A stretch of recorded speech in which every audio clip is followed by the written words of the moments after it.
What's up, guys? It's National Master Dem Apples here, back again with another video. And today we're going to be looking at two puzzles that determine whether you have any chess talent. And if you don't, it's alright because success is a mixture of talent and hard work. Or maybe you're just good at chess and you know the answers to all these problems.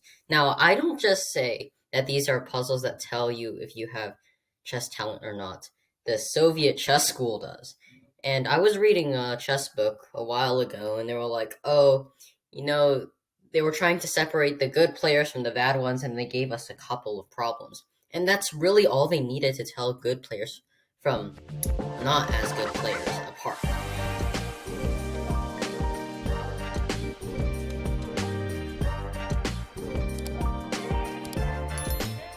So, pause the video right here, and it's white to move, and let's see what white's best move is.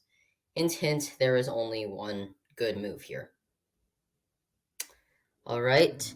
And so many people, including the author of the book himself, chose pawn to e4. This looks like a good move because you're getting the pawn closer to promotion. However, it's a bad move, and that's because that's how king and pawn endgames work. In king and pawn endgames, you want something called the opposition, which is when the kings are just facing each other and it's your opponent's turn. But here, black can get the opposition. After he moves back and then you move forward, it is his king that is facing your king, and he has the opposition because it's your move. And where are you going to go? Back? Well, then he gains some ground, and you still can't do anything, right? You can push your pawn, but this will only lead to the exact same thing we've been seeing earlier. Black doesn't even need the opposition anymore. Whoops. I moved to the wrong square, but yet you do need the opposition, my bad, because, the kings just need to be parallel, and black draws with ease in this position. So e4 doesn't work, then what does? Well, the converse is true, right? If white has the opposition, then he's winning. So king e3, and now the kings are facing each other. And now black's king has to gain ground, right? Because the kings are facing each other, but it's his move. Where's it gonna go? See, here, right? But after he doesn't want to go here because then white will eventually walk his king up the board. And now because white controls 3 key squares, the pawn is just free to promote.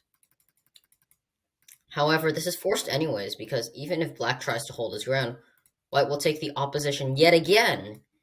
And this will just keep continuing over and over until you hit the back rank. And if black goes this way, you go this way, and your pawn gets through. And if black goes this way, you go here.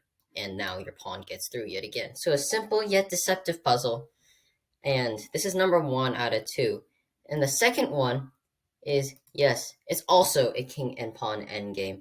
And yes, again, there is only one winning move here for white. So pause the video again and see if you can find the move. All right. And so you would be like, okay, well, it's a king and pawn endgame yet again.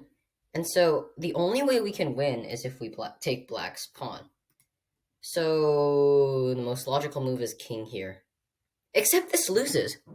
Why? Well, after king d5, black not only protects his pawn, but he attacks your pawn. And now you're in some trouble here. And so what most people do here is like, well, you move your king, right? But the thing is, now your king is boxed out, and there is no need for the opposition anymore. Your king is just simply too far away to stop the pawn. Black will move the king, and yes, don't forget that the pawns are moving this direction. So, black could also go here, but then you win. So black would not do that. Black would protect his pawn and attack your pawn at the same time. So if we know that the most direct method doesn't work, what else works? Like if we go here, yes, this is still a draw because of what we saw earlier, right? White has the opposition, but we want to win. And so we have to continue marching forward. However, we cannot hit this square because if we go here, black will go here. Therefore, we're going to try to get at the pawn through a different square, f7. And so, well, if black goes here now, this is the exact same position, but unfortunately for black, it's his move. He has to yield the pawn, and now white will move his king, and then pawn will queen. So this is not working for team black. Well, what if he decides to also wait, you know? Well, now we go here, and the difference is apparent. Black's king now has to protect the pawn. There is only one square, and now white will move back, protecting his pawn, attacking this pawn, and there is no square for the black king to move to where it defends this pawn. We'll check one more thing. If black goes back like a chicken, okay. Well, we go here, and you might be like, oh, black has the opposition. Not quite, because just in this theoretical endgame, even though black has the opposition, it's not enough because the pawn is just too close. Well, not because the pawn is too close, but, just brute force calculation, right? White moves the king out of the way, black moves the king, white moves the pawn, white moves the pawn again, and now the king has to yield, and the pawn queens. So two very nice puzzles that just tell whether you have chess talent or not, or whether you're good at chess. And if you didn't get these, I would highly suggest that you get my Chessable Endgame course, which is going to be coming out soon. It's already submitted to them for publishing, and so yeah, it'll be out soon. Alright, thanks for watching. Like and subscribe if you enjoyed, and I'll see you next time. Bye.